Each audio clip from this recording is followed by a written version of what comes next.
말씀 제목은 행복론이라는 말씀 제목으로 하나님 말씀을 전하고자 합니다. 오늘 말씀 제목이 뭐라고요? 행복론입니다. 행복론. 자, 양력으로는 2026년도 새해가 밝았습니다. 우리 사랑하는 식구님 모두 다 새해 복 많이 받으시고 건강하시고 한 해 행복하시길 바랍니다. 행복하십시오.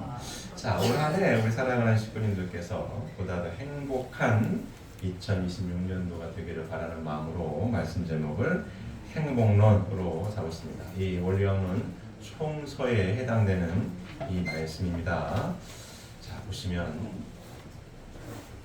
인간은 누구나 불행을 물리치고 행복을 찾아 이루려고 몸부림치고 있다. 그러면 행복은 어떻게 될 때 오게 되는 것일까? 그 행복은 자기의 욕망이 이루어질 때 느끼게 된다. 이렇게 설명하고 있습니다. 다 동의하십니까? 자, 이 성역의 말씀, 이 성역의 말씀 뼈대가 되는 원리강론 첫째 장 첫 페이지에 나온 요 문구입니다. 제가 설교 시간에 많이 강조한 말씀이기도 합니다. 재림주님께서 이 땅 위에 가지고 온 구원의 화두가 뭐라고요? 행복. 인간은 누구나 불행을 물리치고 행복을 찾아 이루려고 몸부림치고 있다. 이 대전제 재림주님께서 이 땅 위에 모든 인류 앞에 던진 구원의 화두 행복론입니다. 행복. 요 대전제 요 대명제에 벗어나는 사람이 있을까요? 없습니다.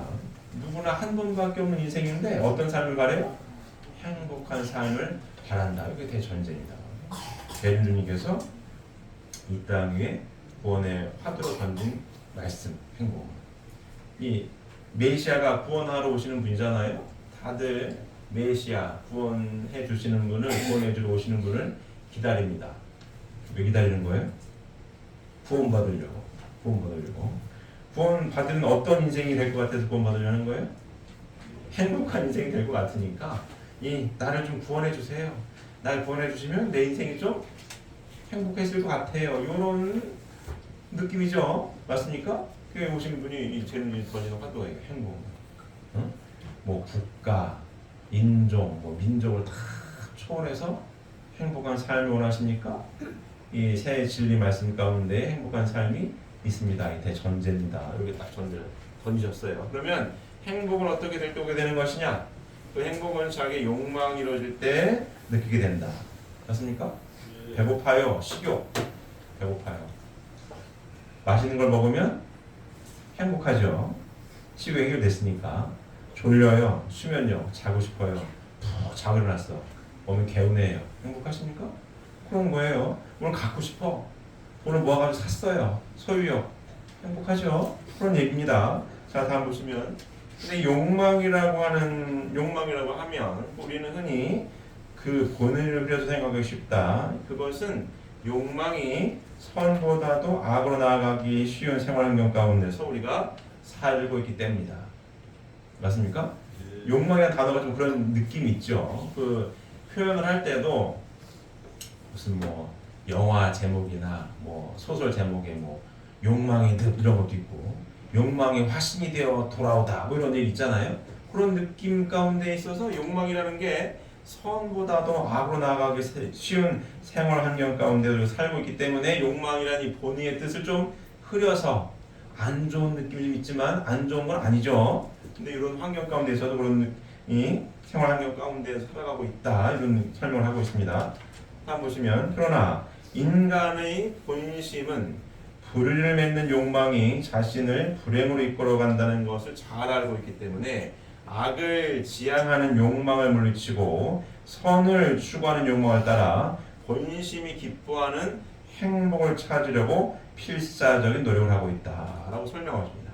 맞습니까? 예. 자, 인간의 본심은 불의를 맺는 욕망이 자신을 불행으로 이끌어간다는 것을 잘 알고 있습니다. 맞습니까? 인간은 누구나 아무리 악인이어도 양심은 있는 거예요. 그래서 자기는 나쁜 짓을 할지언정 자기 아들 딸한테는 나쁜 짓을 하라고 해요? 안 한다. 너는 나처럼 살면 안 된다. 아버지인데 직업이 도둑이에요. 도둑놈이야. 어? 야, 내가 도둑질해가지고 먹여 살렸어. 그러니까 너도 나처럼 도둑질해서 먹여 살려라. 이런 얘기를 안 한다 이거예요.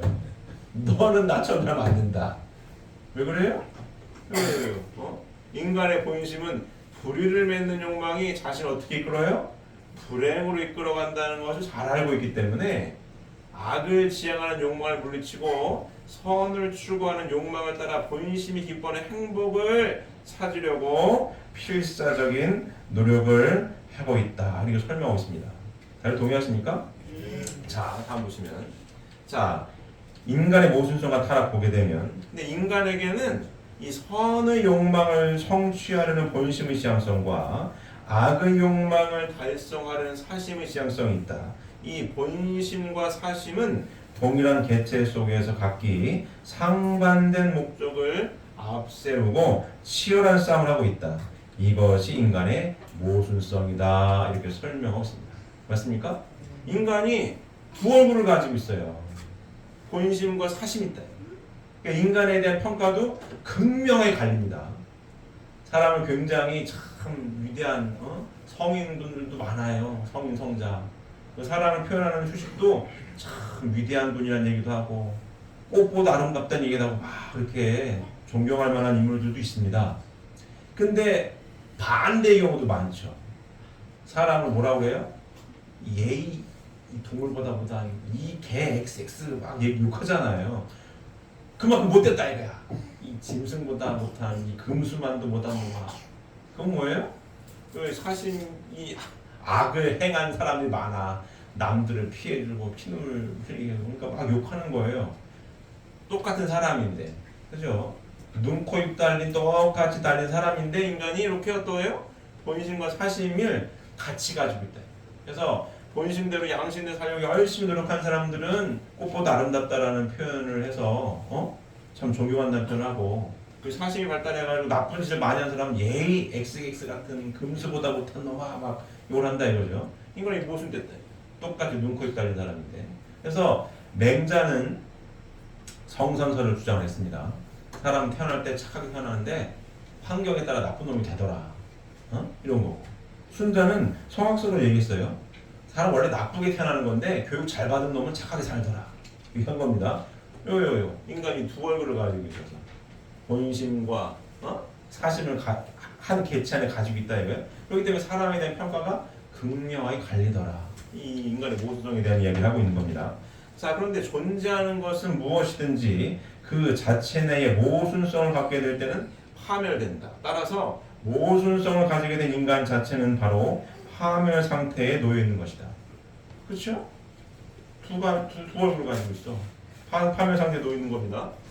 어떠한 존재도 모순성을 내포하고서는 생성할 수는 없다. 따라서 인간이 가지고 있는 그러한 모순성은 후천적인 것이라고 볼 수밖에 없다. 인간의 이러한 파멸 상태를 기독교에서는 타락이라고 한다. 이렇게 정의하고 있습니다. 자, 인간이 모순된 존재로 존재할 수 없다 이거예요. 그렇기 때문에 처음부터는 모순된 존재가 태어난 게 아니고 후천적인 거다. 어떠한 존재도 모순성을 내포하고 생성할 수는 없다. 따라서 인간이 가지고 있는 그런 모순성은 후천적인 것이라고 볼 수밖에 없다. 이러한 인간의 파멸 상태를 기독교에서는 타락이라고 설명하고 있더라. 이게 설명하고 있습니다. 맞습니까? 기독교에서 유일하게 설명을 해요. 인간 하나님 형상을 지음받았는데 선악을 따먹으면 죽는다라고 따먹어서 타락을 해서 에덴 동산 안에서 쫓겨나가지고 이렇게 타락한 세계를 이루고 이게 모순된 존재가 됐다. 이렇게 기독교에서 설명을 하고 있습니다. 자, 다음 보시면 인간은 이와 같이 자기 파멸에 이르고 있는 것을 인간은 이와 같이 자기 파멸에 이르고 있다는 것을 알고 있기 때문에 악의 욕망을 물리치고 선의 욕망을 따라 하나의 목적을 지향하는 것으로서 그 자체의 모순성을 제거하려고 필사적인 노력을 하고 있다. 이게 설명하고 있습니다. 동의하십니까? 인간만 그래 인간만. 자, 다시 보시면 인간은 이와 같이 자기 파멸에 이르고 있는 것을 알고 있기 때문에 악의 욕망을 물리치고 선의 욕망을 따라 하나의 목적을 지향하는 것으로서 그 자체의 모순성을 제거하려고 필사적인 노력을 하고 있다. 동의하십니까? 인간만 노력을 해요. 언제부터 노력해요? 아기 때부터 가정교육을 받아요. 엄마 아빠한테. 거짓말하면 된다는 거야? 안 된다. 혼나. 왜 거짓말했어? 어떤 교육을 받아요? 착하게 살아라. 거짓말하면 안 된다. 선하게 살아라. 이제 교육을 가정교육에서 받습니다. 맞습니까? 초등학교, 중학교, 고등학교, 학교 과정 가운데서도 요새 도덕 있나요?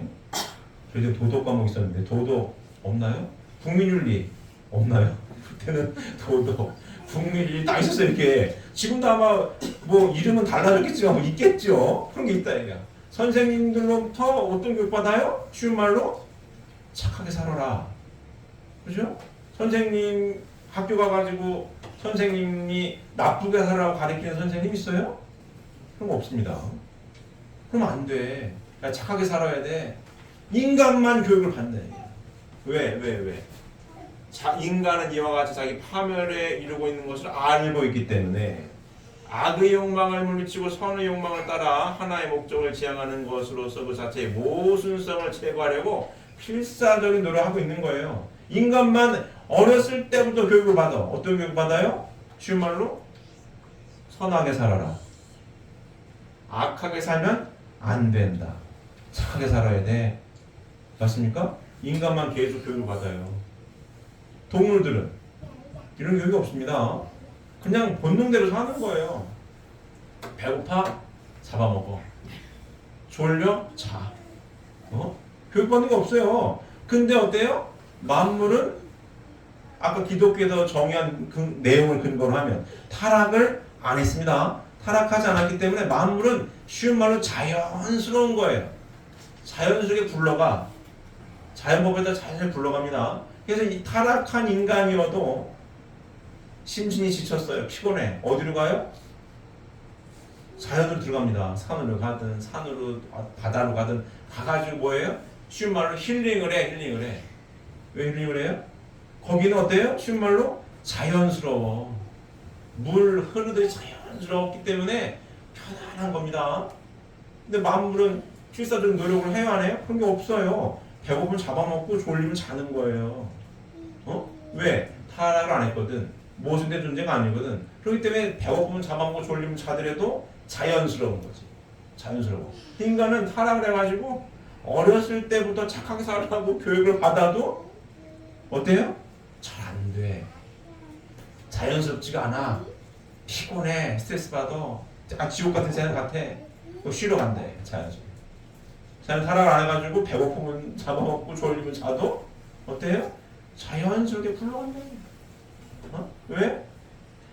마음으로 타락을 하지 않았고 인간은 타락해가지고 모순된 존재에 처해 있다 이거죠. 이해되십니까? 동의하십니까? 자, 다음 보시면 그러나 인간은 궁극에 있어서 선과 악이 무엇인가를 모르고 있어요. 착하게 살라고는 하는데 내가 착하게 살라고 노력을 하는데 잘 안 돼. 왜 안 되지? 이런 거. 아까 우리 로마서 읽었죠. 바울의 고백 읽으셨죠. 열심히 예수를 믿는데도 내 지체 속에 또 다른 법이 있어서 나를 악의 구렁텅이로 끌고 가. 오라 나는 공고한 사람이구나. 왜 그러지? 그게 뭐예요? 궁극에 있어 선과 악이 무엇인가를 모르고 있대. 좀 더 깊이 들어가면 내가 누군지를 몰라. 내가 왜 태어났지? 내가 왜 존재하는 거야? 나를 일으킨 원인자가 누군지도 모르겠고 내가 왜 이렇게 모순된 존재가 됐지? 내가 왜 두 얼굴인 거야? 모른다. 모르고 있습니다. 자, 인간의 모르고 있습니까? 인간의 타락과 무지 모르겠다. 내가 누군지도 모르겠고 내가 왜 두 얼굴을 가지고 있는지 몰라. 그 얘기는 지금부터 합니다. 인간의 타락과 무지, 인간의 타락을 지적인 면에서 본다면 인간이 무지에 떨어진 것을 의미한다. 인간은 마음과 몸의 내외 양면으로 되어 있기 때문에 지적인 면에 있어서도 내외 양면의 질을 가지고 있다. 따라서 무지에도 내적인 무지와 외적인 무지가 있다. 이렇게 설명했습니다. 인간이 모순된 존재다 라고 설명했어요. 날 동의하십니까? 두 얼굴 가졌어. 내가 왜 모순된 존재가 됐지? 모른다. 기독교에서만 성경을 근거로 타락을 해서 모순의 존재가 된 거야 라고 설명하고 있습니다. 근데 내가 선과학이 뭔지도 모르겠고 나를 이렇게 원죄도 모르겠고 내가 왜 이렇게 모순된 존재가 된지 모르겠대. 그 얘기가 요겁니다. 인간의 타락과 무지 모르겠어. 몰라. 인간을 보니까 내외 양면으로 지음받았습니다. 맞습니까? 내적인 마음에 대한 부분이 있고 보이진 않지만 몸에 대한 부분 이중구조로 지음받았다. 그러니까 인간이 타락을 해서 무지에 빠졌는데 선과학이 뭔지도 모르겠고 나는 이게 원죄도 모르겠어. 내적인 무지 이중구조로 된 인간을 보니까 모르겠다. 그래서 모르는 부분이 크게 나는 두 가지 영역인데 내적인 무지, 내 마음에 대한 무지, 내적인 무지, 내 몸에 대한 무지, 보이는 이 세계에 대한 무지, 이 내외 양면의 무지 타락을 해가지고 내외 양면이 쉬운 말로 멍청해졌단 말이에요. 모르겠다 이게. 모르겠어요. 자, 다음 보시면 내적인 무지란 종교적으로 말하자면 영적인 무지를 말한다. 외적인 무지란 인간의 육신을 비롯한 자연계에 대한 무지를 말한다. 인간은 유사일에 무지에서 지혜로 극복하기 위하여 진리를 찾아 나왔다. 동의하십니까? 자, 내적인 무지 종교로 종교 내면의 깨달음을 얻기 위해 노력을 해왔다. 종교와 철학이 이렇게 발전해왔던 거. 외적인 눈에 보이는 거 과학이 발달했다. 과학이 발달했다는 얘기입니다. 자, 내적인 무지에서 내적인 지혜로 극복하기 위하여 내적인 진리를 찾아 나온 것이 종교이다. 외적인 무지에서 외적인 지혜로 극복하기 위해 외적인 진리를 찾아 나온 것이 과학이다. 이와 같이 종교와 과학은 인생의 양면의 무지에서 양면의 지혜로 극복하기 위하여 양면의 진리를 찾아 나온 방편이다. 이렇게 설명하고 있습니다. 동의하십니까? 자, 재림주님께서 오셔서 인류를 구원하기 위한 화두를 던진 게 행복론이에요. 행복론에 대한 설명을 쭉 하고 있는 겁니다. 인간은 누구나 불행을 물리치고 행복을 찾아 몸부림치고 있는데 행복한 삶을 어떻게 살아가야 할 것인가를 쭉 살펴봤더니 인간이 무지에 빠졌는데 모순된 존재가 됐어요. 기독교를 근거로 타락을 해서 그런 건데 인간의 구조를 보니까 내외 양면의 이중구조를 지음받았고 타락을 해서 슈머는 멍청해졌는데 내적인 무지와 외적인 무지 빠져있는 거를 어떻게? 알기 위하여 내적인 깨달음을 알기 위해 종교가 발달해왔고 보이는 세계, 물질 세계를 알기 위하여 발달해 나온 것이 과학이다. 이 두 가지 종교와 과학은 그래도 결국 어떠한 삶을 살기 위한 몸부림인 거예요? 행복한 삶을 살기 위한 몸부림을 이렇게 지금까지 치고 있다. 이거 설명을 하고 있는 겁니다. 다음, 그러므로 인간이 무지로부터 완전히 해방되어 가지고 선의 방향으로 나아가 영원한 행복을 누리기 위하여는 종교와 과학이 통일된 하나의 과제로서 해결되어 내외 양면의 진리가 상통하게 되지 않으면 안 된다. 이렇게 설명하고 있습니다. 이해되십니까? 인간이 행복하려면 어떻게 된다? 종교와 과학이 내적인 무지와 외적인 무지를 타개하기 위해 애쓰고 노력해왔는데 결국은 어떤 삶을 살기 위해 애쓰고 노력한 거예요? 행복한 삶을 살기 위해 애쓰고 노력하니 종교와 과학의 이 두 방향성이 어떻게 해야 된다? 하나로 통일돼야 된다. 만나야 된다. 요 얘기를 하고 있는 겁니다. 자, 다 보시면 이 통일교회에서 역사관이 뭐라고 설명했어요? 섭리사관이라고 얘기합니다. 자, 하나님이 하나님 형상대로 사람을 창조하시되 남자와 여를 창조하시고 3대 축복의 말씀을 허락하십니다. 근데 3대 축복의 말씀을 안 들었죠? 타락을 해가지고 에덴 동산 밖으로 쫓겨납니다. 그래서 아담 가정에서부터 복귀 섭리가 시작이 돼요.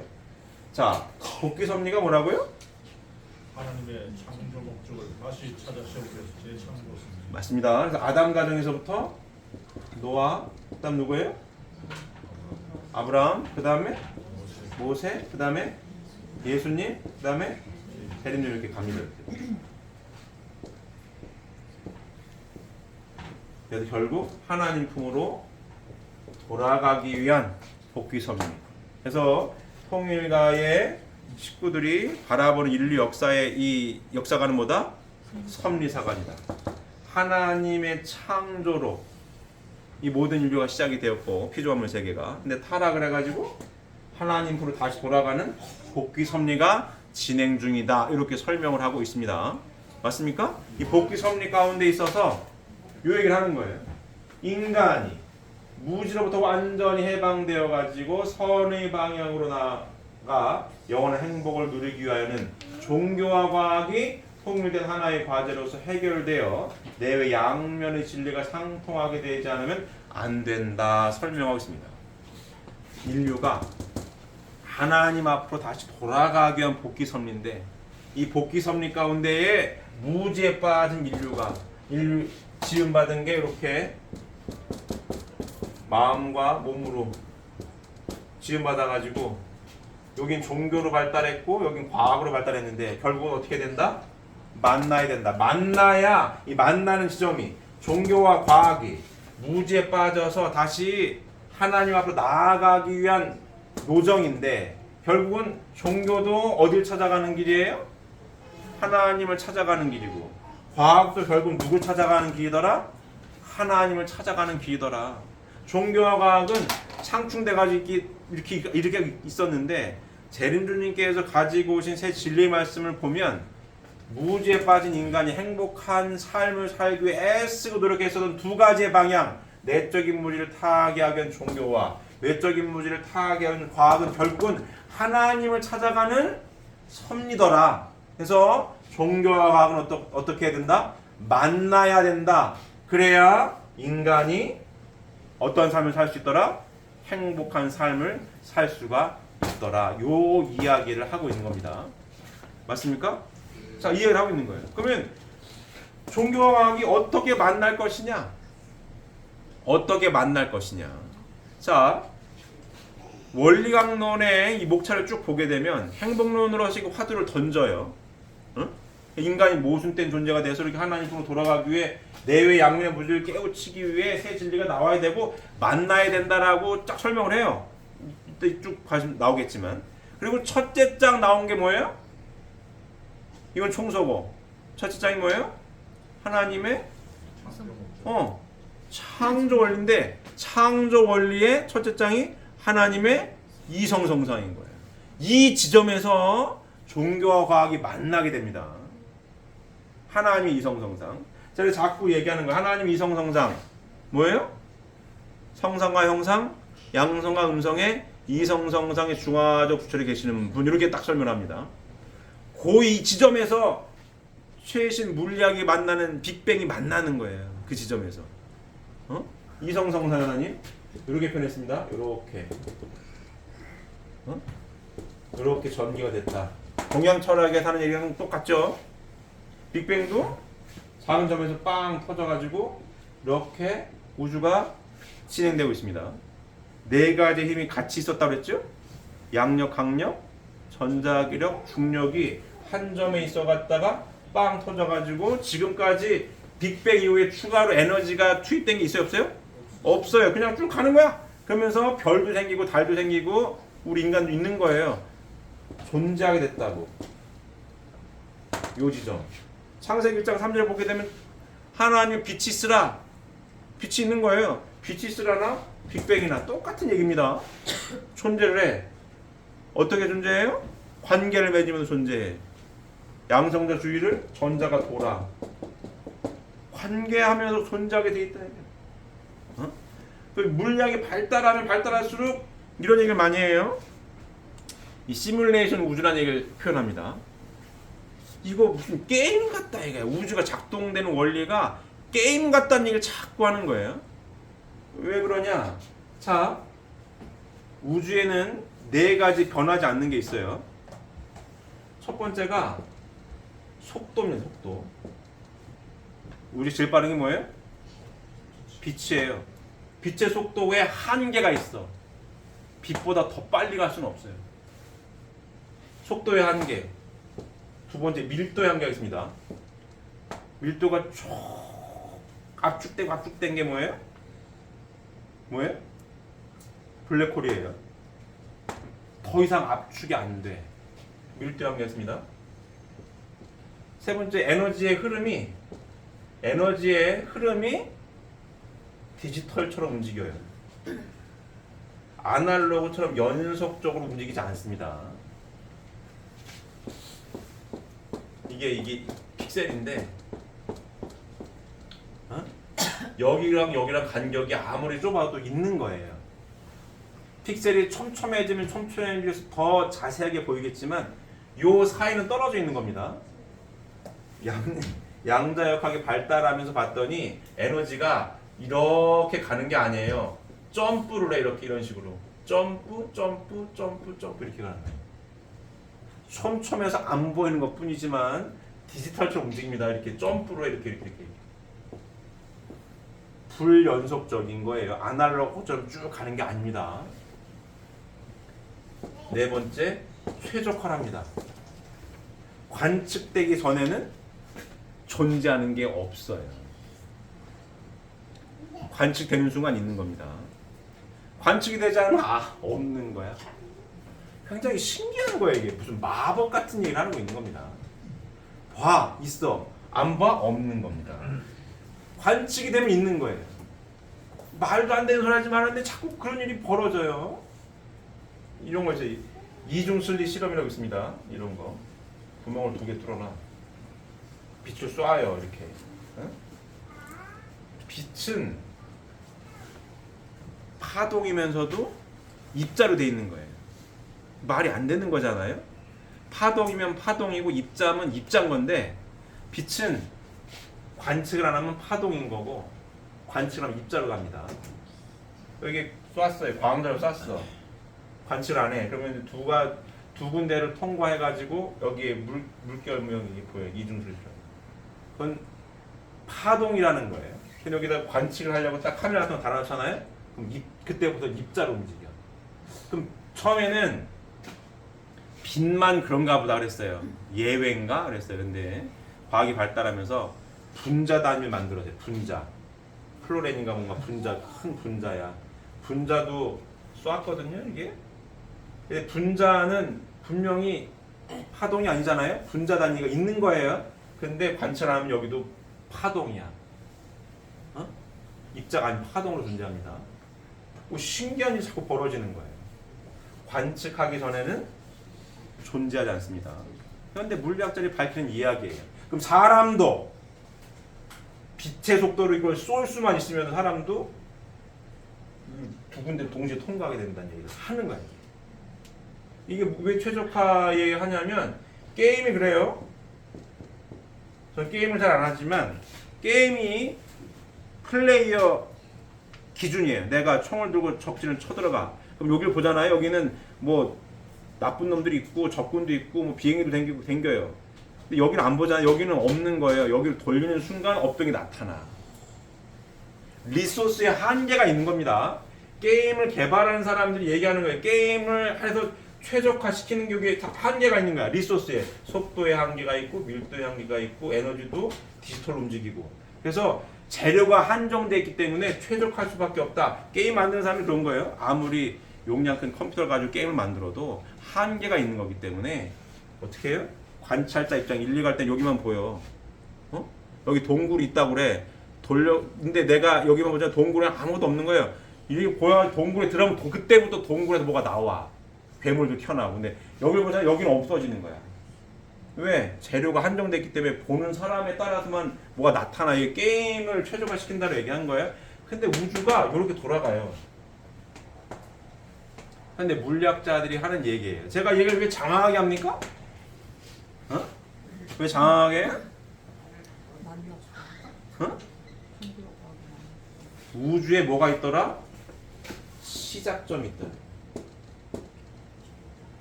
누군가가 시작을 했다. 만들었다. 그 얘기나 하나님이 창조했다는 얘기나 똑같은 얘기를 하는 거예요. 지금 자꾸 만난다 이거예요. 종교와 과학이 서로 으르렁댔어요. 그거 어떻게 증명하냐. 근데 자꾸 최첨단 물리학이 발달하니까 여기 경계에 서 있는 거예요. 넘어가면 종교야. 여기는 과학이고. 이 경계 아무리 봐도 이거 시작점이 있고 누군가가 이거 미세하게 조정을 하고 있는 것 같은데 확률적으로 보게 되면 10의 500승분의 1의 확률을 뚫고 존재할 수가 있네. 이거 조정하는 것 같은데 그 얘기나 누가 창조해가지고 만들어가고 있다는 얘기가 똑같은 얘기입니다. 이게 지금. 그런데 우주에서 하는 얘기가 자꾸 이렇게 나와요. 속도의 한계, 밀도의 한계. 에너지는 디지털하고 점프해 아날로그 좀 연속해서 가는 게 아니에요. 점프에 최적화라고 있다. 관측되기 전에는 존재하는 게 아니야. 그 얘기 뭐예요? 과학이 하는 얘기가 하나님을 창조했다는 얘기랑 지금 이렇게 맞닿아 있는 시대에 우리가 지금 살고 있다는 얘기를 하는 거예요. 이게 재림주님께서 밝힌 얘기가 이거예요.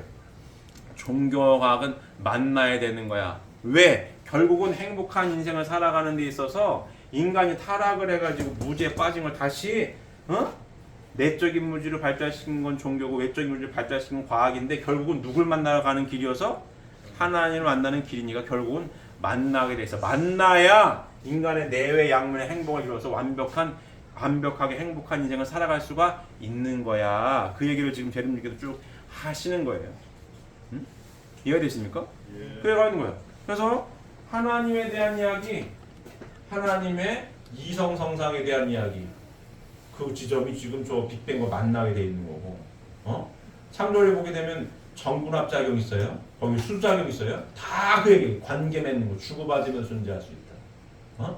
근데 제가 설교 시간에 몇 번 말씀을 드렸지만 인간에게만 말씀을 주셨고 관계 맺는 기준을 준 거다. 관계를 맺어야 돼. 인간에게만 말씀을 주셔가지고 관계를 맺는 기준을 주신 거고 그게 책임문답에도 설명을 쭉 하고 있는 겁니다. 그래서 만나는 거야 지금 만나. 그래서 아버님이 교수협의가 됐던 과학자협의가 됐던 많이 만드셨죠. 아주 종교인이잖아요. 세상에 봤을 때에는 종교인들 과학자협의에 지원하시고 과학자협의를 만들어가지고 계속 끌고 왔다. 왜? 만나야 되거든. 과학자들은 엄밀히 따지면은 이 세상에 발명은 없는 거죠. 발견이 있는 거지. 하나님이 환경을 다 만들어 놓으신 거고 무지에 빠졌던 요 부분이 발달해가지고 발견한 것 뿐이에요. 이미 환경은 다 조성이 되어 있을 때. 그래서 결국은 어떻다? 만나야 된다. 뭘 위해서? 인간의 완벽한 행복을 위해서 종교와 과학은 만나야 되는 거고 만날 수 있는 새 진리가 필요하다. 그 얘기를 하고 있는 겁니다. 다음 보시면 인생의 실제에 있어서 인간이 밟아온 과정을 두 가지로 대별화해 본다면 첫째는 물질로 된 결과의 세계에서 인생의 근본 문제를 해결하는 길이다. 둘째는 결과적인 현상 세계를 초월하여 원인적인 본질 세계에서 인생의 근본 문제를 해결하는 것이다. 맞습니까? 근데 두 개 다 한쪽만 가가지고는 완전한 행복을 이룰 수가 없다는 거예요. 쉽게 얘기하면. 자, 인생을 실제에 있어서 인간이 밟아온 과정을 두 가지를 대별해 본다면 잘 보십시오. 첫째는 물질로 된 결과의 세계에서 인생의 근본 문제를 해결하는 것이다. 이게 뭐예요? 다른 말로 표현하면 외적인 길, 과학, 눈에 보이는 거 그쪽을 통해서 행복을 찾으려고 몸부림쳤다 얘기야. 그 얘기입니다. 지금 이게. 물질로 된 결과의 세계에 치우쳐가지고 인생의 근본 문제, 행복한 삶을 찾으려고 발버둥 쳤다 이거야. 근데 진짜 행복하더냐? 그렇지 않다 이거죠. 이 부분이. 왜 그러냐? 드라마나 영화에 많이 나와요.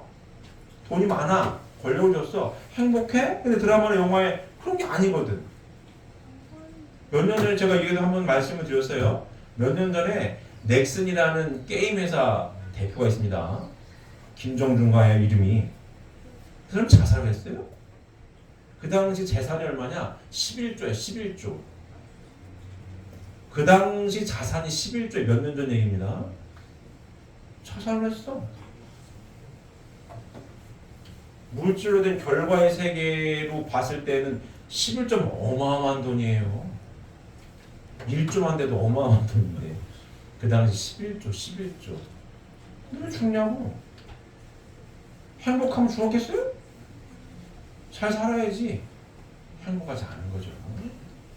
맞습니까? 여기 이것만 가지고는 해결할 수가 없다 얘기야. 어떤 거를 행복한 인생을 해결할 수 있는 부분은 요거 가지고는 안 돼.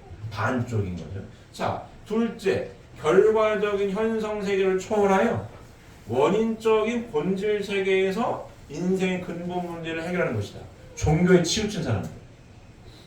응? 종교가 다 한 줄 알아. 행복하냐? 행복하지 않거든. 응? 이 성령 역사하고 막 은혜 가운데 있고 황홀하고 막 은혜 받았어요. 그땐 좋아요. 눈 뜨면 현실이야. 누구랑 잘 맞아야 돼요? 남편과 부인과 애들과 잘 맞아야 돼요. 먹고 살고 있어야 돼요. 이것만 가지고 행복할 수가 없는 거죠. 이쪽에 너무 치우치게 되면은 이것도 문제가 벌어져요. 종교에 너무 치우쳐 현실을 무시해. 어떻게 사냐고. 행복하냐? 그렇지 않습니다. 두 가지는 어떻게 되는 거예요? 만나야 되는 거지. 만나야 되는 겁니다. 자, 다음 보시면 종교와 자, 새 진리의 출현과 피어스를 보게 되면 종교와 과학은 인생의 양면의 무지를 타개하기 위한 사명을 각각 분담하고 출발하였기 때문에 그 과정에 있어서는 그것들이 상충하여 서로 타협할 수 없을 것 같은 양상을 보여왔으나 맞습니까? 서로 상충돼 있었죠. 인간이 그 양면의 무지를 완전히 극복하여 본심이 요구하는 선의 목적을 이루자면 종교와 과학을 통일된 하나의 과제로서 해결해주는 새 진리가 나와야 된다. 이렇게 설명하고 있습니다. 동의하십니까? 만날 수 있는 새 진리가 나와야 되는 거예요. 자, 그 새 진리의 사명을 뭔가 봤더니 그 새 진리는 어떠한 사명을 다해야 할 것인가? 모든 인간들을 내외 양면의 무지에서 내외 양면의 지혜를 완전히 극복할 수 있게 하여야 한다. 타락 인간으로 하여금 악의 길을 막고 선의 목적을 이루게 함으로써 인간의 모순성을 극복하게 할 수 있어야 한다. 이렇게 설명하고 있습니다. 근데 여기서 세질의 사명이라는 타이틀을 딱 넣고 쭉 설명을 합니다. 근데 언뜻 기독교인들이 보게 되면 기분이 나쁠 수가 있는 거예요. 성경 말씀이 있는데 무슨 새 진리가 있어. 이럴 수가 있습니다. 응? 그럴 수가 있어요. 그래서 한때 우리 통일교회가 이단으로 몰렸던 것도 이런 부분도 있습니다. 우리 원로 목사님이 장로교 열심히 다닐 때 그 당시 그 목사님께서 그때는 거 아니에요. 거기 가면은 요상한 책을 본다고. 성경 안 보고. 근데 저희가 성경을 안 보는 게 아니죠. 성경을 믿어요. 근데 이 성경 비유와 상징으로 되어 있는 걸 밝히 해명한 원리 강론을 성경의 말씀을 하나 더 공부하는 것 뿐입니다. 맞습니까? 근데 기독교에서는 성경이 진리인데 그런 게 어딨냐 이럴 수 있습니다. 하지만 구약시대를 기준으로 보게 되면 구약시대에 예수님이 신약 복음의 말씀은 뭐였습니까? 이것도 이단인 거예요. 구약 성경 모세 오경만이 진짜고 이것도 이단인 거예요. 이 경서는 그 시대에 맞는 하나님에 대한 설명을 하는 교과서 같은 겁니다. 그러니까 구약시대에 모세 오경을 믿다가 구약 성경을 믿다가 예수님이 신약 복음의 말씀을 가지고 오셨지 않습니까? 그런데 그들은 이거를 어떻게 했어요? 받아들이지 않는 거예요. 뭘 했어요? 이상한 책을 보는 거지. 쉽게 얘기하면 이단인 거예요. 근데 지금에 와서는 어떻게 됩니까? 신구약이 모두가 다 성경 66권으로 하나님 말씀으로 믿지 않습니까? 근데 예수님이 뭘 약속하신 거예요? 세림을 약속하셨잖아요. 그때 내가 밝히 해명해 줄 거야. 지금은 땅의 이야기를 해도 못 알아듣는데 하늘의 얘기를 해달라면 어떡하겠니? 내가 다시 올 때 밝히 해명해 줄 거야. 세림을 약속하신 거 아닙니까? 다시 와서 밝히 해명해 준 말씀이 우리들은 원리강론이라고 성경의 말씀을 믿고 있는 거고 성경을 근거로 비유와 상징으로 되는 걸 밝히 해명한 말씀을 믿고 있는 거고 기독교인들은 안 믿는 거고 뭐 그 차이점인 거예요. 응? 근데 저희들 입장은 어떤 거예요? 새 진리 말씀을 믿는 거죠. 왜? 시대가 그만큼 2000년 지났는데 발달했으니 비유와 상징으로 되는 거. 성경 보게 되면 그런 거 있잖아요. 대표적인 게 예수님 구름 타고 온다라고 돼 있는데 어떻게 손오공도 안 구름 타냐 이거야. 그죠? 어? 아니 부활론 같은 경우 아니 구덩이 쩍쩍 갈라져가지고 어떻게 일어나냐 죽으면 어떻게 사냐 이거. 그걸 밝히 해명했다 이거죠. 2000년 전에 믿었겠죠. 어? 과학이 안 발달했으니까 지금 믿을 수가 없어. 그걸 어떻게? 재림님께서 밝히 해명한 말씀들이에요. 말씀. 그러니까 시대의 발전함에 따라서 진리라고 하는 텍스트가 아니라 그 시대에 맞는 뭐예요? 하나님에 대한 설명을 해주는 그런 텍스트. 이렇게 설명을 하고 있는 겁니다. 이해가 되셨죠? 자, 다음 보시면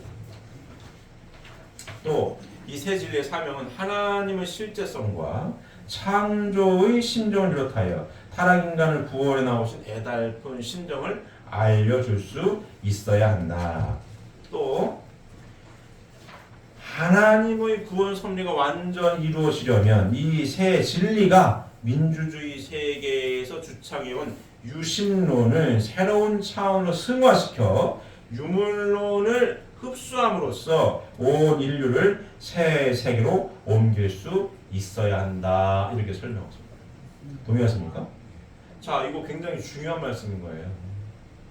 자, 이 어제 밤인가 큰 뉴스가 있죠. 뉴스 보셨습니까? 미국이 베네수엘라를 쳐들었어요. 쳐들어가지고 현직 대통령이 마을을 잡아갖고 와버렸어. 잡았습니다. 미국 대단한 나라예요. 마을 마두로하고 마두로 부인을 생포해가지고 데리고 와버렸어. 대단한 나라입니다. 대단한 나라입니다. 미국이 다행히 어떻게 해서 나라가 건국이 됐죠? 누가 건국한 거예요? 영국에서 청교도들이 뭘 위해서 미국으로 간 거예요? 신앙의 자유를 찾아서 미국으로 간 겁니다. 그래가지고 제일 먼저 뭘 지어요? 교회를 짓습니다. 기독교 국가, 기독교 국가. 미국 대통령은 대통령 취임할 때 성경에다가 손을 얹고 취임 선서를 합니다. 참으로 다행이라고 생각합니다. 다행이라고 생각합니다. 자, 저번에 우리 설용 회장님께서 말씀을 해주셨어요. 삼권 분립, 종교의 자유가 있다라고 하는 것은 종교가 국가의 뭐 이렇게 권력에 그게 중요한 게 아니고 국가 권력이 뭐를 건들지 말아야 된다? 종교를 건들지 말아야 된다는 게 방점이 되는 거 아니에요? 그게 맞죠? 신앙의 자유가 있다라고 하는 게 맞는 얘기죠. 근데 이 좌파들은 뭘 싫어해요? 쉬운 말로 종교를 싫어해요. 특히 기독교를 싫어합니다. 왜 싫어한다고요? 왜 싫어한다고요? 독재를 해야 되니까. 좌파들의 공통점이 독재. 독재하려는데 자꾸 누가 걸리는 거예요? 하나님이 걸려. 쉽게 얘기하면 내가 독재를 하면 내 말만 들어야 되는데 하나님의 가르침을 보니까 누구의 아들딸이라고 얘기해요? 하나님의 아들딸이고 자꾸 신앙의 자유가 있다 했었고 하나님으로부터 천부인권을 받았다고 미국 독립선 문단에 써있거든 이렇게 천부인권이 있다고 하고 그러니까 독재를 못하겠네 이렇게 되는 겁니다 지금. 그러니까 종교를 자꾸 없애려고 그래. 대표적으로 뭐가 있어요? 공산주의, 전체주의 다 똑같은 얘기입니다. 제가 이것도 몇 번을 말씀을 드렸지만 공산주의, 막스의 공산주의를 제대로 실천한 적이 없어요. 그 막스의 공산주의 이론을 뭘로 써먹었어요? 혁명의 도구로 쓴 거지. 그래가지고 부르주아를 때려잡자, 프롤레타리아 봉기해라 가지고 띠두르고 뒤집어 엎어가지고 뭐 했어요? 독재했지. 평등한 나라가 아니라 완전히 불평등한 나라를 만들어서 독재를 했죠. 그리고 뭐래요? 배급을 했지. 누구 말 들으라고? 내 말 들어야지. 내가 먹을 거 주잖아. 내 말 들어야지. 하나님은 없는 거야. 종교는 악평 같은 거야. 믿지 말어. 내 말을 들어야지. 내 말을 들어야지. 이게 좌파지라는 얘기입니다. 공산주의 전체주의 똑같은 얘기예요. 하는 거예요. 베네수엘라 마두로 잡았어요. 영부는 뭐예요? 마약 카르텔의 대장이 되는 거 아니에요? 마두로가. 태양의 카르텔. 한 나라의 대통령이 마약 카르텔의 우두머리야. 마약을 팔어. 미국 가까이잖아요? 미국에다가 계속 마약을 팔어. 응? 미국 사람 막 죽어. 페타닐 같은 거 금방 막 죽어. 하지마 계속해. 원료 누가 돼? 중국이 됩니다. 중국이 갖다 대는 거야. 페타닐 원료 돼. 만들어 갖다 팔어. 응? 트럼프가 어라? 이거 봐라 하고 때려 잡으러 가는 거죠. 잡으러 갔어요. 근데 거기에 또 더 깊은 게 하나 또 들어있죠. 그게 뭐가 들어있어요? 부정선거가 들어있는 거죠. 트럼프 대놓고 얘기합니다. 부정선거 하지 마라. 2020년도에 나는 대통령 선거가 당선되고 뺏긴 거야. 내가 찾을 거야. 계속 얘기합니다. 그래서 이렇게 밝혀지죠? 2020년도에 조지아주인가 거기에서 부정선거 기록이 엄청 쏟아졌습니다. 잘못된 신분증 막 몇천 장이 막 나오고, 내가 털 거야. 근데 계속 어디로 언급해요? 베네수엘을 언급하는 거야. 계속 야 니들이 부정선거 했지? 미국 내에서 스마트매틱이라고 하는 회사를 만든 나라가 베네수엘라입니다.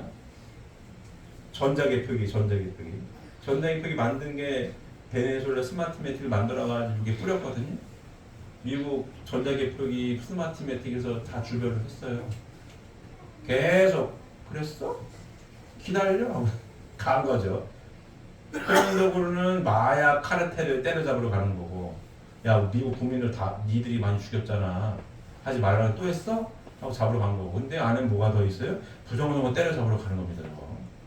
응? 카르텔이야. 혼자 한 게 아니라 니들 짰지. 누가 짜요? 들어보면 잘 보시죠. 중국 뒤에 니들이 있는 거지. 또 미국이 베네수엘을 때려잡기 전에 누굴 때렸어요? 이란을 때려잡죠. 이란 때려잡습니다. 누구랑 친한 나라들이에요? 중국, 러시아. 이번에 쳐들어가니까 중국하고 러시아가 우려스럽다는 얘기를 발표하죠. 친구야. 독재자들끼리 친한 거예요. 중국, 러시아, 베네수엘라, 이란 다 친합니다. 다 깐부들이야. 친해. 뭐가 공통점이죠? 독재하는 놈들. 독재하는 놈들이에요. 제가 얘를 왜 이 일요일마다 가끔 합니까? 하나님을 부정하는 놈들이니까. 그래서 그런 거예요. 독재자들은 종교 싫어해요. 왜? 하나님을 믿으면 하나님의 신성이 자꾸 들어오면 하나님의 아들, 딸인데 내가 왜 너나 나나 하나님의 똑같은 아들, 딸인데 내가 왜 네 말을 들어야 돼? 그렇게 할 수 있는 거거든. 그러니까 종교는 아편이라고 하는 거야. 믿지 마라. 누굴 믿어야 돼? 내 말을 믿어야지. 내가 배급을 주는데. 그런 거죠. 다행히 미국이 좀 때려잡으러 갔습니다. 잡아버렸어. 이제 좌파들은 막 개거품을 물죠. 깡패 국가라고. 그쪽 기술 보면 깡패가 맞죠. 너무 나라 쳐들어가지고 대통령을 잡아버렸어. 미국은 이런 적이 한 번 더 있습니다. 1990년도가 89년도에 파나마의 대통령을 또 잡아갔어요. 아버지 부시가 잡아버렸어. 그때도 무슨 마약인지 막 그랬거든요. 가서 잡아버렸어. 이걸 두 번째로 잡으러 간 겁니다. 긴장하겠죠. 근데 개인적인 생각일 수 있겠지만 부정선거가 나타날 이제 트럼프가 밝힐 가능성이 이제 점점 높고. 왜냐? 트럼프 계속 일관되게 얘기했어요. 나 2020년도에 내가 뺏긴 거야. 뺏겼어. 나 대통령 2번 연임하는 건데 뺏겼어. 계속 했거든요. 계속 했습니다. 트럼프 그 얘기를 했더니 바이든이 대통령 됐을 때 트럼프가 깜빵 가가 먹으살 찌는 거 아시죠? 잘못하면 깜빵 가했어요. 그 당시 그 부정선거 했다고 조지아주 다시 재개표라고 막 했었던 그걸 가지고 내란으로 집어씌웠습니다. 트럼프. 내란죄로 잘못하면 깜빵할 뻔했어요. 그 당시 변호인도 다 똑같이 내란죄로 뒤집어씌워도 다시 나왔지만 그런 거예요 지금 이거. 트럼프 얘기를 카르텔이라고. 부정선거 카르텔 뒤에 중국이 있고. 지금 국제정세는 돌아갑니다. 근데 제가 얘기를 왜 하냐? 시대가 이렇게 가는 것도 가는 거지만 이것 때문에 하나님의 구원 섭리가 완전히 이루어지려면 이 새 진리가 민주주의 세계에서 주창해온 유심론을 새로운 차원으로 승화시켜서 뭘 해야 돼요? 유물론을 흡수함으로써 온 인류를 새 세계로 옮길 수 있어야 된다. 맞습니다. 유물을 어떻게 해야 돼요? 없애버려. 없애야죠. 좋은 점은 받아들여. 좋은 점이 뭘까요? 우리의 이 기본적인 하나님 말씀의 이 통일사상의 핵심 내용은 뭐예요? 공생, 공영, 공유주의입니다. 공산당은 똑같은 거예요. 공생, 공영, 공유주의. 우리의 사상은 뭐예요? 유심론을 새로운 차원으로 승화시켜서 유물론을 흡수함으로써 온 인류를 새 세계로 옮길 수 있어야 된다. 우리의 사상은 뭐예요? 좌익도 아니고 우익도 아니고 뭐예요? 두익 사상 아니에요? 두익 사상. 공생, 공영, 공유주의. 여기에 공생, 공영, 공유주의 핵심 기준이 있어야 된다. 그 기준이 뭐예요? 하나님인 거죠. 그래서 하나님 아래 인류 대가족 사회를 만들어야 된다라고 말씀을 하고 계신 거고, 공생, 공영, 공유주의에서 하나님 빼면 공산주의입니다. 이게 공생, 공영, 공유주의 하나님 빼면 공산당 되는 거예요. 근데 우리 공생, 공영, 공유주의 기준은 명확하게 하나님이 기준이 되어서, 그래서 이 성령의 말씀을 다 공부를 해서 모든 축복 가정들이 하나님의 실제 성전이 되고 하나님 아래 인류 대가족 사회를 이루어야 된다는 기준을 가지고 요 세계 민주주의 세계에서 주창 유심론을 새로운 차원으로 승화시켜서 유물론을 흡수함으로써 온 인류를 새 세계 지상 천국으로 이끌어갈 사명이 우리들에게 있는 거다. 이 얘기를 하고 있는 겁니다. 맞습니까? 이 말씀이고 이 말씀이고. 자본주의도 민주주의와 시장경제, 이게 지금 우리나라의 기본, 미국이나 우리 똑같죠. 근데 자본주의가 극도로 발달하고 하게 되면 빈부격차가 너무 심해져요. 성경에도 읽는 거예요. 99번 양 가진 놈이 한 마리 가진 양 뺏으면 안 되니까. 그런 거예요. 그러면 한 마리 뺏기면 굶어 죽어야지. 근데 자본주의가, 시장경제가 극도로 너무 발달하잖아요. 그런 일이 벌어집니다. 벌어지는 거예요. 그렇기 때문에 너무 치우쳐서도 안 돼. 그래서 공생, 공영, 공유주의라고 하는 겁니다. 근데 기준이 분명히 하나님 있어야지. 시장경제가 자본주의에서 이기적인 게 발동하면 99마리가 한 마리 뺏어갖고 내 거 만들려고 하는 거고, 그러지 말고 99마리 갖고 있으면 몇 마리 더 줘야지. 이렇게 한 마리밖에 없네? 내가 10마리 줄게. 먹고 살아야 되지 않겠니? 그래라 이거야. 그게 안 돼? 그럼 제도적으로 절 다듬어야겠죠? 다듬어야겠죠? 그래야 같이 잘 먹고 잘 사니까. 아버님 얘기하시는 건 이겁니다. 공생, 공영, 공유주의가 맞아. 왜? 하나님 아래 인류 대가족 사회니까 하나님 기준을 봤을 때 다 아들, 딸들이니까 누군 잘 살고 누군 못 살고 하면 부모 입장에서 가슴 아프니까 다 공평하게 잘 살게 만드는 세상을 만들어야지, 이 얘기입니다. 그게 공생, 공영, 공유주의죠. 그 얘기를 유물론 입장을 보게 되면 그 공산당 되는 거고, 하나님 없으니까. 근데 하나님의 마음으로 하나님 분명히 계시니까 하나님의 마음으로 그렇게 천부인권주의를 다 인정한 가운데 그렇게 그와 같은 사회를 만들어야 된다. 그러려면 어떻게 되는 거예요? 이 새 진리 말씀을 삶의 가치관을 받아들여서 어디에서부터? 가정 안에서부터 훈련을 잘 하고 또 잘하고 잘하고 성장을 한 2세, 3세 아들딸들이 이런 사회를 만들어라 이거요. 뚝딱 되는 게 아니니까. 왜 뚝딱 안 돼요? 6천년 동안 타락성을 걷는 게 쉬운 게 아니에요. 6천년이야 6천년 성경 역사만. 이 타락성이 지금까지 내려왔는데 한꺼번에 되겠냐고. 혹자는 얘기합니다. 이거 이론인 거 아니에요? 이론인 건 참 좋네요.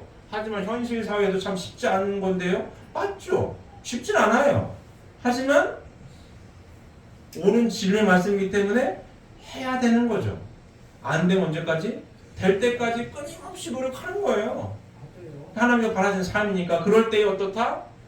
행복지수는 올라가게 되는 거고 행복지수 올라가는 이 축복 과정들이 많아지면 많아질수록 하나님의 나라 공생공영 공유주의 사회는 한 발짝씩 이루어지게 되는 거고 그 내용입니다. 이해되십니까? 그런 거고 자 이와 같이 이 진리는 역사일의 모든 주의나 사상은 물론 모든 종교까지도 하나의 길로 완전히 통일시킬 수 있어야 한다. 통일은 마음과 몸, 부부의 통일로부터 시작되는 것이다. 이렇게 설명했습니다. 어떻게 통일시킬 거냐?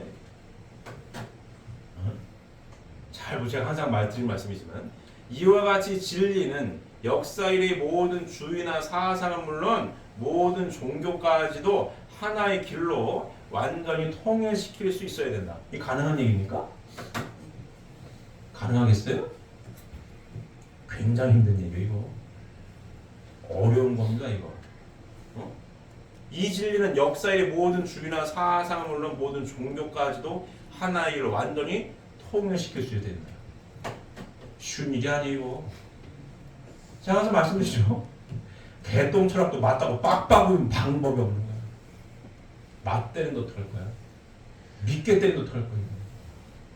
방법이 없어요. 방법이 없어. 근데 어떻게 시킬 거냐? 통일은 마음과 몸, 부부의 통일로부터 시작되는 것이다. 이론적인 싸움에 가도 된다는 얘기가 아니에요. 이게 지금 뭘로 증명하는 얘기예요? 삶으로 증명할 수밖에 없다. 어떤 삶? 하나님이 중심이 되어서 내 몸과 마음이 통일된 내 삶. 하나님이 중심이 되어서 부부가 통일된 삶. 이와 같은 삶을 살 때 내 인생이 행복해지는 게 보여지니까 그와 같은 삶으로 증명할 때 가능하다는 얘기입니다. 이게 이론적으로 돼요 이거? 안 됩니다. 저는 안 된다고 봐요. 우기는데 어떡할 거야? 내 말이 맞다고 우기는데 어떡할 거야 이거? 인정 안 하겠다는데 방법 있어요? 인정 안 한다고 죽여? 그럼 똑같이 중세시대처럼 막 마녀 사냥해서 막 잡아 죽여야 돼. 되겠어요 이거? 안 되는 거지. 그 방법은 어떻게 된다? 통일은 20년 역사일의 모든 주의나 사상은 물론 모든 종교까지 하나의 길로 완전히 통일시킬 수 있어야 된다. 통일은 어떻게 되냐? 마음과 몸, 부부의 통일로부터 시작되는 것이다. 기가 막힌 말씀입니다. 이론 싸움 가지고 된다는 얘기요? 안 된다는 얘기죠. 이 말씀을 받아들였어요? 그럼 나부터 하나님 중심이 되어서 몸, 마음 통일한 삶을 살고 우리 축복하는들 하나님 중심이 되어서 부부가 하나 된 삶을 보여줘야 해요. 실천을 하면서 삶으로 증명할 때 뭐가 시작돼요? 통일이 시작된다는 거 아니에요. 이 사명이 누구에게 이루어진 거예요? 축복가족들에게. 이와 같은 삶을 살 때 행복한 인생을 살 수 있으며 하나님께서 바라시는 공생공영 공유주의 이 두 세상이 이 땅 위에 뿌리 내릴 수 있는 이 통일된 이 통일의 시작이 된다 이거예요. 뚝딱 되는 건 없어요. 어떻게 뚝딱 되겠냐고. 도깨비방망이 있는 것도 아니고 뚝딱 되는 게 아닙니다. 이해되십니까? 하지만 언제까지 해야 된다? 안 되면 될 때까지. 왜? 옳은 길이니까, 참된 길이니까 이 길을 가면서 내 행복한 삶의 지수가 올라간다는 확신을 갖고 있으니까 사는 거죠. 사는 거야. 삶으로 증명할 때 통일이 시작이 되는 겁니다. 자, 다음 보시면 진리의 목적이 선을 찾아 이루는 데 있고 선의 본체가 바로 하나님이시므로 그 진리에 의하여 도달된 세계는 하나님을 부모로 모시고 서로 형제에 얽혀 사는 세계인 것이다. 하나님의 구원 섭리의 궁극적인 목적은 지상 천국을 이루시려는 데 있다. 이렇게 설명했습니다. 저희 통일교회가 기독교회가 뭐가 다르다고 그랬죠? 구원론이잖아요. 구원론이. 믿어 천국하는 게 아니고 우리 어떻게 되는 거예요? 어디부터 천국을 이뤄야 되는 거예요? 하나님의 구원선의 궁극적인 목적 뭐예요? 지상 천국을 이뤄야 된다. 믿어 천국하는 게 아니야. 좀 전에 나왔던 거 뭐죠? 통일. 몸마음 통일, 부부 통일로부터 이상생이 시작된다라고 말씀드렸죠? 요거 구원선의 궁극적인 목적은 뭐예요? 지상 천국을 이루어야 된다. 이 지상 천국의 기본 단위는 뭐예요? 가정인 거죠. 나 혼자 이룰 수 있어요? 없다. 다른 말로 나 혼자 행복할 수 있어요? 없다. 행복의 기본 단위 뭐예요? 가정인 거죠. 하나님이 함께 하시는 하나님 중심이 된 가정이에요. 거기서 그 가정 안에서부터 행복한 삶이 완성이 되는 거고, 그 가정 안에서 뭐가 이루어지더라?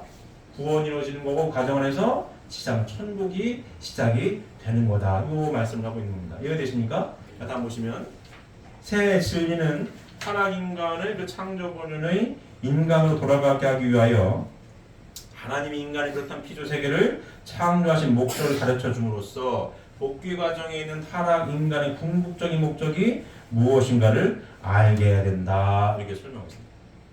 자, 세진은 타락 인간을 그 창조 본연의 인간으로 돌아가게 하기 위하여 하나님 인간을 비롯한 피조세계를 창조하신 목적을 가르쳐 줌으로써 왜 창조하셨다고요?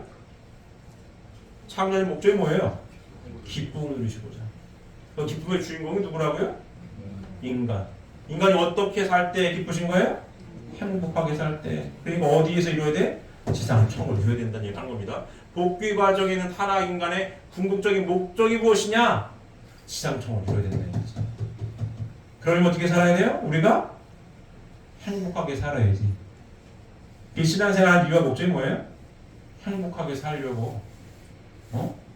어떤 기준으로? 하나님 말씀 기준이 되어서 삶을 실천할 때 행복하게 살 수 있다. 그때에 누가 기뻐하시는 거예요? 하나님이 기뻐하시니까 복귀 섭리의 목적이 이루어지는 거죠. 자, 새 진리와 문성영 선생 보겠습니다. 이와 같이 인간을 생명의 길로 인도하는 최종적인 진리는 어떠한 경서나 문헌에 의한 종합적인 연구의 결과나 혹은 어떠한 인간의 두뇌에서 나올 수는 없는 것이다. 그러므로 성서 계시록 10장 11절에 많은 백성과 나라와 방언과 임금에게 다시 예언하여야 하리라고 하신 말씀하신 바와 같이 이 진리는 하나님의 계시로서 우리에게 나타나야 한다. 그런데 하나님은 이미 이 땅 위에 인생과 우주의 근본 문제를 해결하시기 위하여 한 분을 보내셨으니 그분이 바로 문선명 선생이시다. 동의하십니까? 왜 우리 신앙 구원론이 다른데 아버님을 누구 믿는 거예요? 재림주님으로 받아들이는 우리고, 아버님 밝히신 재림주님이 밝히신 이 새 진리 말씀을 성경의 말씀으로 받아들이는 우리라. 그래서 우리가 어떤 삶을 살려고 신앙생활 한다고요? 행복한 삶을 살려고, 천국까지 어디서 이루려고? 가정에서 지상에 이루려고 애쓰고 살아가는 우리들의 모습이 다 누구의 가르침인 거예요? 아버님이 가르치는 겁니다.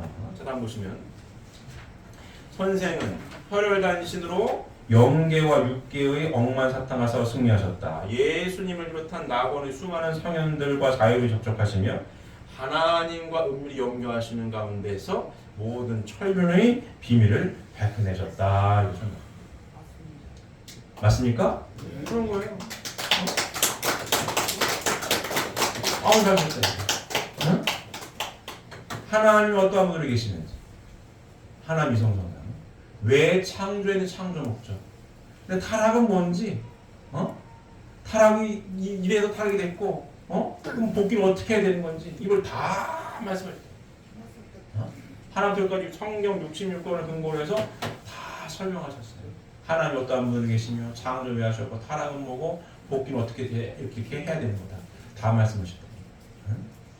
그리고 아버님의 삶의 노정 역시 아버님께서 밝히신 삶의 노정을 그대로 실천하십니다. 말씀만 하신 분이 아니에요. 이론으로만 그냥 야 이런 거야 라고 하시는 게 아니고 당신 먼저 솔선수범해서 실천하신 뭘로? 삶으로 실천하고 증명하십니다. 이 아버님. 이 통역가 시끄럽죠?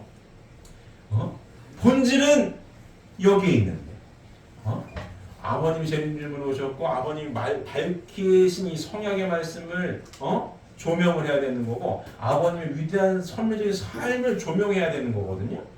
근데 이걸 안 해.